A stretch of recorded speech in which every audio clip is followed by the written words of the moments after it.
যদি তোমরা কখনো জঙ্গলের মধ্যে সিটির শব্দ শোনো তাহলে সেখান থেকে সঙ্গে সঙ্গে পালিয়ে যেও।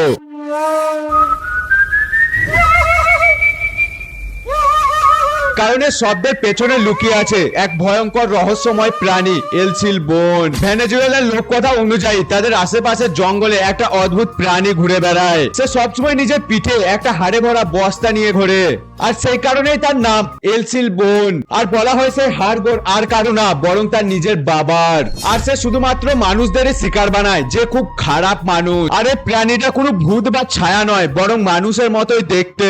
গল্প অনুযায়ী এলসিল বোন একসময় একটা মানুষ ছিল যে শুধু এই কারণেই নিজের বাবাকে মেরে ফেলেছিল কারণ তাকে রাতের খাবারে হরিণের মাংস দেওয়া হয়নি। এরপর তার দাদু তাকে এত মারধর করে যে সে মারা যায়, কিন্তু মরার সময় তার মা তাকে অভিশাপ দেয়, তুই সারা জীবন তোর বাবার এই হাড়গোড় তুই পিঠে নিয়ে ঘুরবি। তাই আজও আমেরিকাতে বিশ্বাস করা হয় যদি তোমার আশেপাশে সিটির শব্দ শোনা যায় তাহলে তুমি বুঝে নিও তুমি এলসিল বোনের শিকার হতে চলেছো।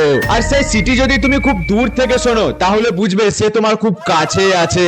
আর যদি সেই সিটি খুব কাছে থেকে শোনো তাহলে বুঝে নিও সে তোমার থেকে অনেক দূরে আছে।